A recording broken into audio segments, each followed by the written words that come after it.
Hello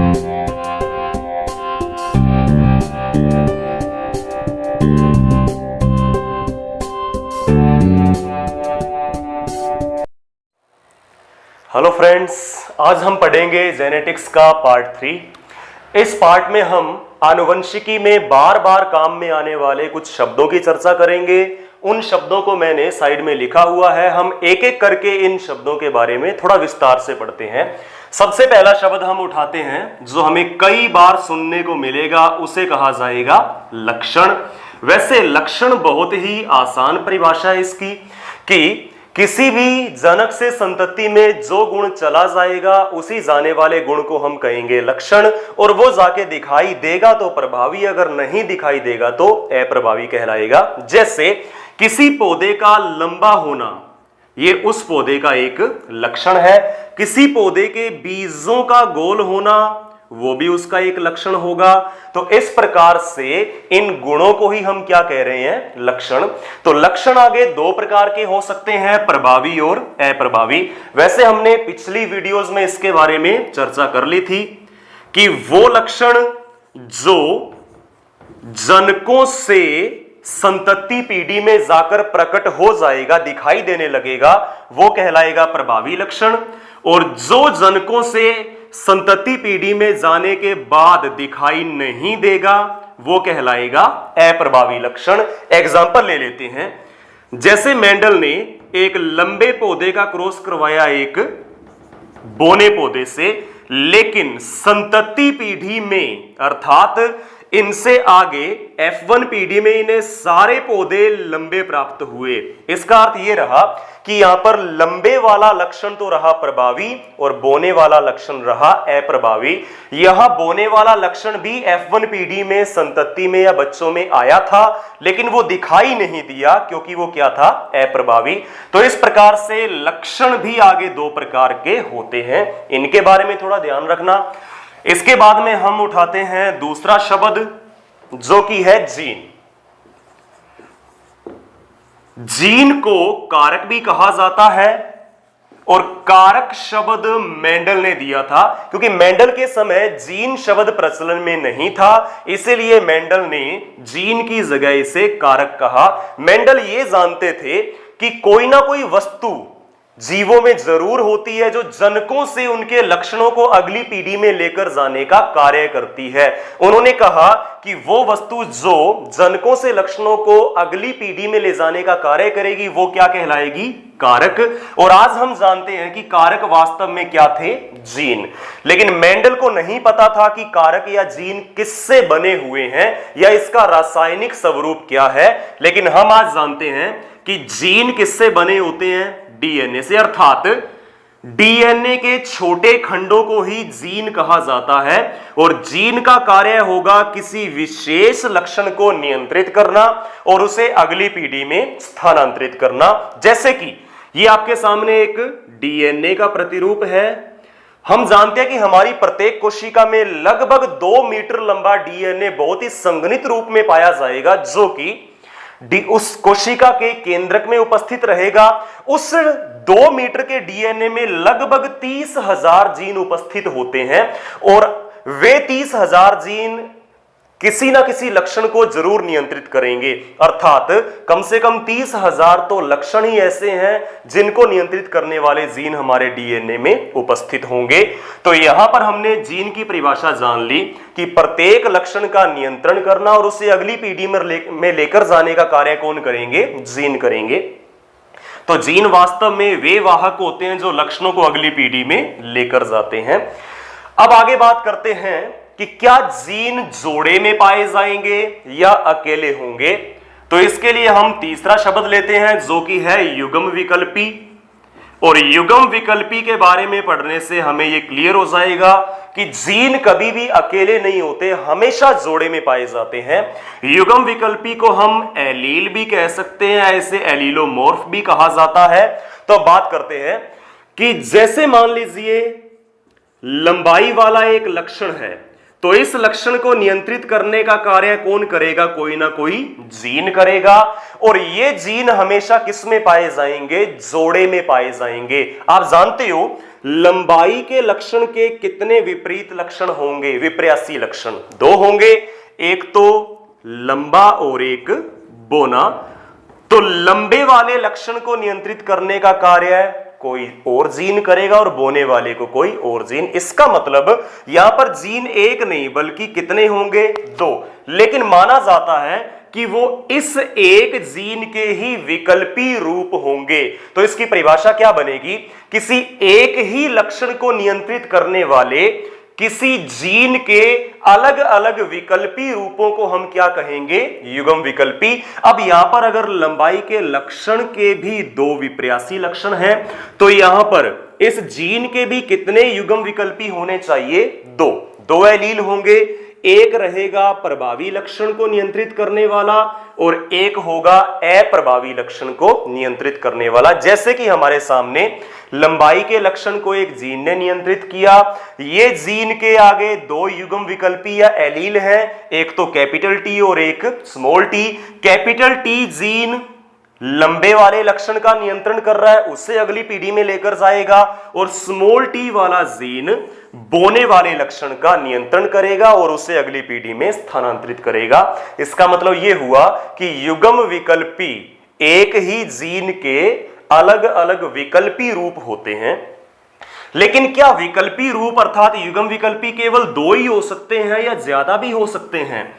तो इसके बारे में हम एक एग्जाम्पल से समझते हैं। केवल दो ही नहीं, दो से ज्यादा विकल्पी भी हो सकते हैं। जैसे कि एक जीन है जिसे कहा जाता है आइसोएग्लूटिनिन जीन यानी आई जीन। ये जीन हमारे अंदर यानी मनुष्य में ब्लड ग्रुप यानी रक्त समूह के निर्धारण का कार्य करेगा। आई जीन के आगे तीन युग्म विकल्पी होंगे। कौन कौन से युग्म विकल्पी? आई ए, आई बी और आई नोट। इसका मतलब यह हो जाएगा कि अगर तीन युग्म विकल्पी हैं तो आगे लक्षण के विपर्यासी लक्षण भी दो से ज्यादा होंगे। जैसे ब्लड ग्रुप चार प्रकार के होंगे, ए बी और ओ, सभी जानते हैं इनके बारे में। ए ब्लड ग्रुप तब बनेगा जब आई ए जीन उस माता से या पिता से बच्चे में ट्रांसफर होगा। लेकिन ये जीन अगर जोड़े में पाए जाते हैं तो या तो दोनों आई ए जीन आएंगे या एक आई ए जीन और एक आई नोट जीन। चलिए इसकी चर्चा हम बाद में करते हैं, लेकिन आप इतना समझ लीजिए कि यहां पर आई जीन यानी आइसोएग्लूटिनिन जीन के दो से ज्यादा युग्म विकल्पी होंगे। कौन कौन से होंगे वो युग्म विकल्पी? आई ए, आई बी और आई नोट। यहां आई ए और आई बी दोनों रहेंगे पूरी तरह से प्रभावी अवस्था में और आई नोट जीन होगा अप्रभावी अवस्था में।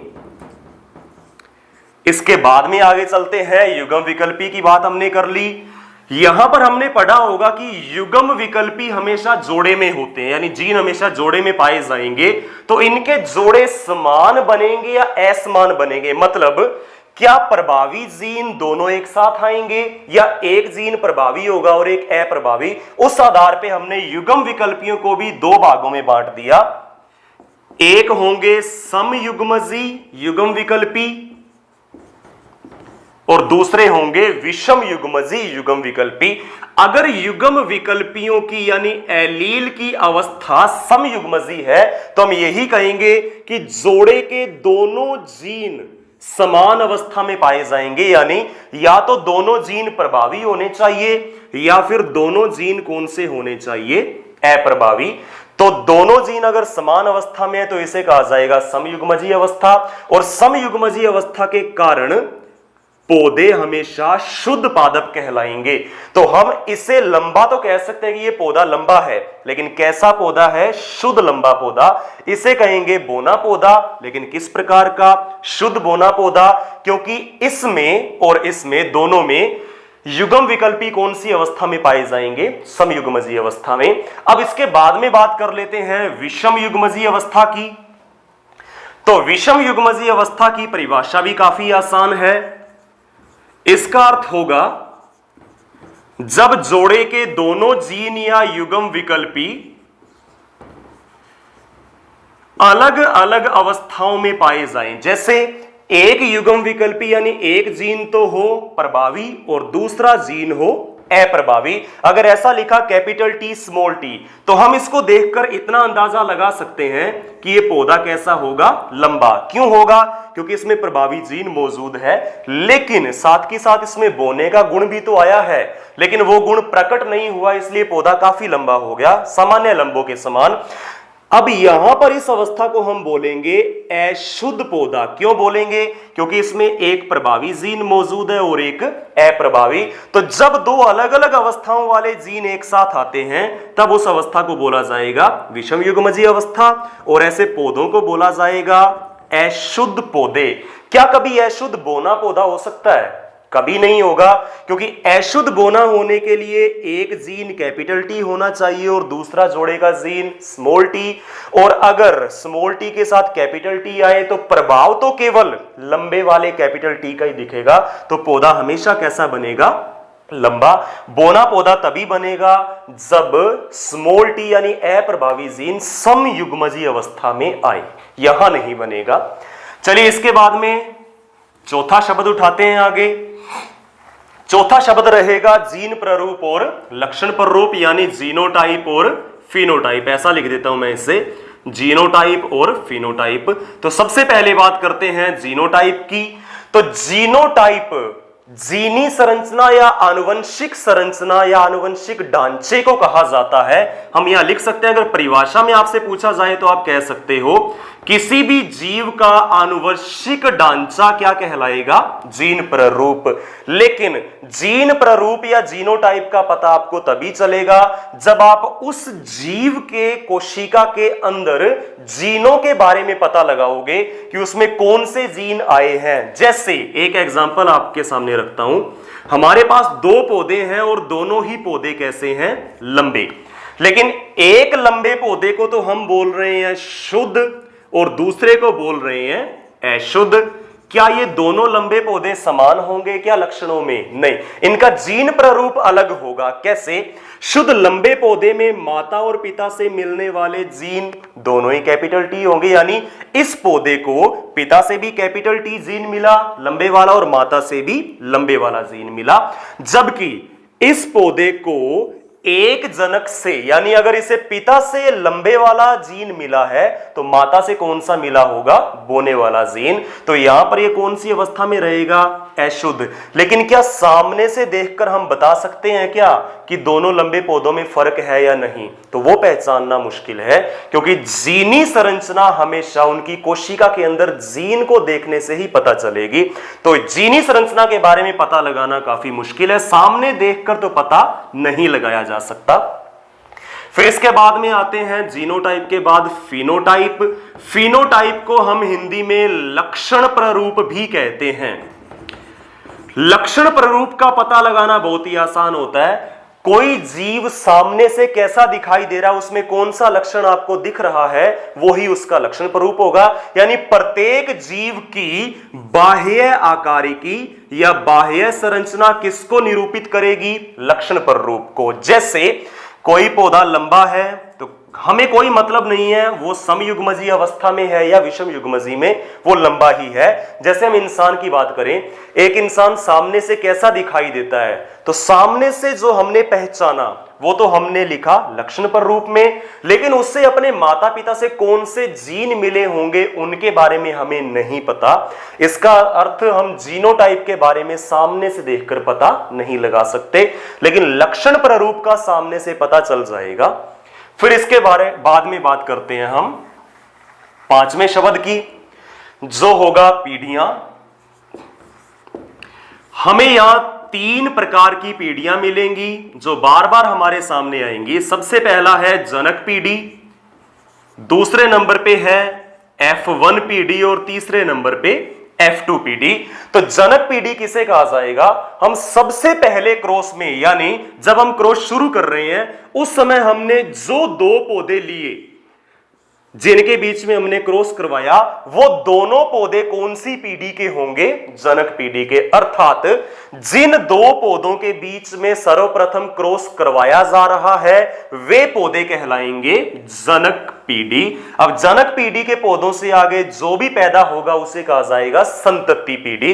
जैसे कि यहां पर इसका एग्जांपल ले लेते हैं। मेंडल ने अपने पहले प्रयोग में लंबे पौधे का क्रॉस करवाया था बोने पौधे से, तो यहां लंबा और बोना दोनों पौधे क्या कहलाएंगे? जनक। फिर आगे आते हैं नंबर 2। नंबर 2 पर आएगी F1 पीढ़ी। तो F1 पीढ़ी हमें तभी प्राप्त होगी जब हम जनक पीढ़ी के बीच में क्रॉस करवाएंगे। जैसे कि लंबे और बोने पौधे के बीच में हमने क्रॉस करवाया, हमें कोई आगे संतति यानी बच्चे प्राप्त हुए, वही संतति या बच्चे इनकी कौन सी पीढ़ी कहलाएंगे? F1 पीढ़ी। या F का मतलब होगा फिलियल और फिलियल होता है संतति, जबकि हम यहां इसे F1 से निरूपित कर रहे हैं और जनक पीढ़ी को हम निरूपित करेंगे P1 से। उस पर थोड़ा सा फोकस करना। फिर इसके बाद में आते हैं हम 3 नंबर पे।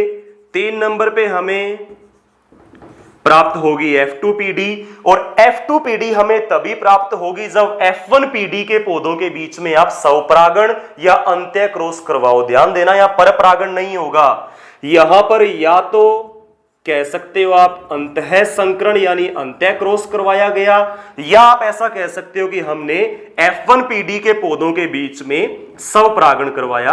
तो F1 पीढ़ी के पौधों के बीच में स्वपरागण या अंत्य क्रॉस कराने से जो संतति प्राप्त होगी उसे कहा जाएगा F2 पीढ़ी। तो F2 पीढ़ी में भी F का अर्थ होगा फिलियल। इसके बाद में हम चलते हैं छठे शब्द पे, जो कि हमारा आज का लास्ट होगा। छठा शब्द है हमारे लिए संकरण। संकरण कई प्रकार के हैं, लेकिन यहां पर हम एक संकरण की बात बाद में करेंगे विद एग्जांपल, जो कि है टेस्ट क्रॉस, जो कि बैक क्रॉस यानी विपरीत संकरण का ही एक हिस्सा है। बाद में बात करेंगे उसकी। सबसे पहले संकरण में आता है एकल संकर संकरण। एकल संकर संकरण का अर्थ क्या होगा? आपको याद ही होगा कि मेंडल ने मटर के पौधे में 7 जोड़ी विपर्यासी लक्षण चुने थे।